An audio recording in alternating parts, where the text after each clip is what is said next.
Hi, welcome back to lecture 2. Like I mentioned earlier, my name is Godswill Osemeke, your lecturer for Unit 3, which is Organization and Behavior in the Workplace. We'll look at the board now, the slides. We'll be looking at the content of lecture 2. The Learn Outcome 2 is for our learners to understand the different approaches to management and leadership. If you want to be a successful business or management professional, it is important for you to understand the approaches we use as professionals in management and leadership. The assessment criteria that we'll be covering, which is as well important for your task, is to compare the effectiveness of different leadership styles in different organizations. Explain how organizational theory underpins the practice of management. To evaluate the different approaches to management and management theory used by different organizations in the work environment. The big question now is, what is management and what is leadership? In our next slide, we shall be looking at the definition of management and leadership. Management, according to our definition, is getting work done through others to accomplish organizational aims and objectives. It involves the effective and efficient utilization of organizational resources. A very good example is how you as a manager work with your team members and other unit section of your organization to achieve the overall aims and objective of your business. A very good example or case study is Walmart. They have the new computerized workforce for job scheduling. The management, with efficient utilization of the available scarce resources, they've been able to computerize their scheduling system in calculating the rota for 1.3 million staff that work for them on a daily basis. Therefore, leadership is the ability to influence your subordinates to achieve your aims and objectives. Here we'll be looking at your role as a leader, as a team leader, as a supervisor, to ensure your team members achieve their aims and objectives. The next slide is the functions of management. Why do we have management? It's for planning, for organizing, for commanding, for coordinating, and controlling. These are the 5 main functions of management. Planning, meeting future aims and objectives is very important for the growth and survival of our business. It involves plans, policies, programs, and procedures, and how we implement them in the organization. Organizing is dividing and structuring work into tasks and jobs within a formal structure of authority and communication. How do you schedule and allocate tasks to different unit employees in your organization? Commanding is instructing and motivating subordinates to carry out a given or an assigned task. Coordinating, harmonizing the activities of different sections, individuals, groups, timing and resources in an organization. The last function of management is controlling. Controlling therefore means the monitoring of activities of individuals and groups to ensure performance is in accordance with the plan, standards, and objectives set for them. Deviation must be identified and immediately corrected so that employees can remain focused on the given task. Types of leadership. 3 leadership styles is discussed or are discussed in this lecture today. The first one is the autocratic leadership style, the democratic leadership style, and the laissez-faire leadership style, which is very synonymous with the French leadership system. We'll look at the meaning of the autocratic leadership style.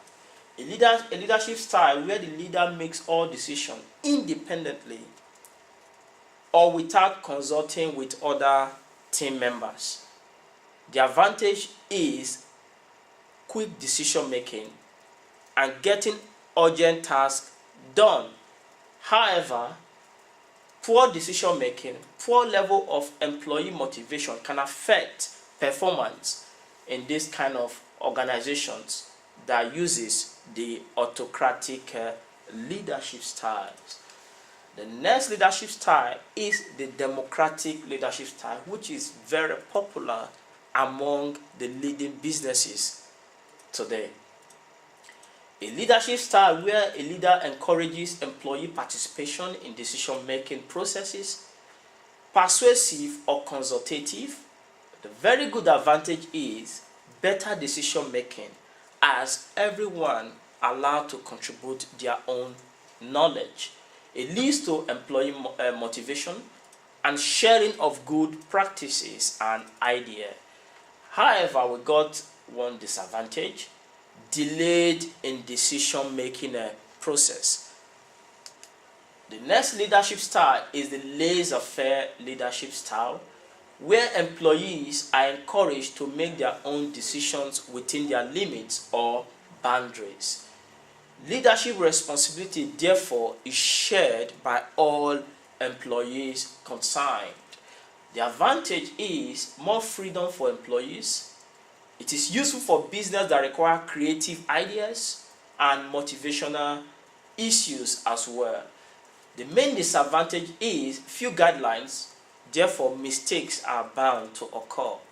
Little incentive, relies on good interpersonal relationship, is time consuming, and requires high level of team working.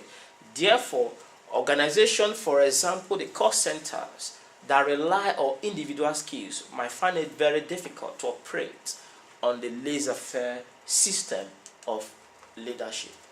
The big question, therefore, is which leadership style is best? In business and management, there is no good or bad leadership styles. The bottom line is, if you achieve your aims and objectives, you have succeeded. The next topic to be looked at is the theories of management. 5 main theories of management are covered in this lecture today, and for your own use as well. We have the scientific management by Taylor. We have the management principles by Henry Fayol. We have the bureaucratic or the bureaucracy management principles by Max Weber. We have the human relationships approach by Mayer, and the contingency school of thought of management theories. The next slide, we'll be looking at the meaning of each theory of management. The scientific approach to management focuses on standards, timings for each operation, well organized, clearly defined, and fixed principles instead of relying on vague ideas. Therefore, Taylor argued that having hierarchies and clear line of authority simplify tasks and avoid the defects in operational activities. Examples include breaking down jobs into smaller parts so that everyone can understand. How significant is the scientific management approach to your organization? The management principles, which was proposed by Henry Fayol, look at 14 major principles: the division of work, authority, discipline, unity of command and direction, remuneration of employees, centralization of operating systems. Let's take the first one, the division of work. When employees are specialized, output can increase because they become increasingly skilled and efficient. So the management principle is therefore telling us that it is possible for you to divide the level of job or task into the area of specialization.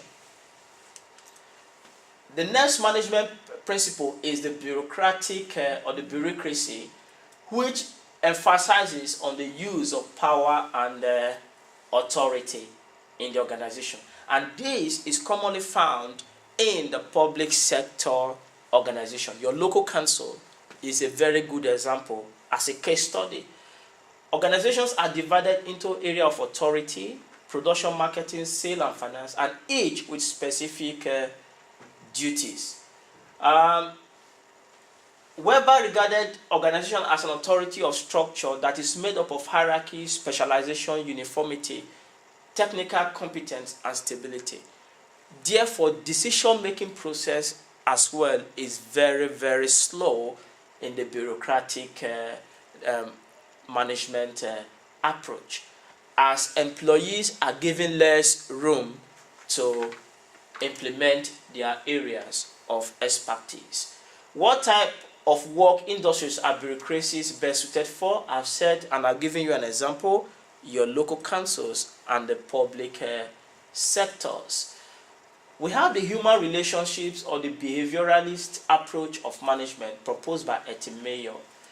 This approach emphasizes the importance of human attitudes, how we value work and relationship for efficient and effective functioning of work. Management by consultation, everybody is involved. Employees are highly remunerated and motivated. Teamwork is encouraged in the human relationship approach of management. The last theory of management we'll be looking at is the contingency school of thought. Lupton 1963 argued that there are no best management approach to resolving organizational theory. The good or the advantage of the contingency approach is it is very flexible.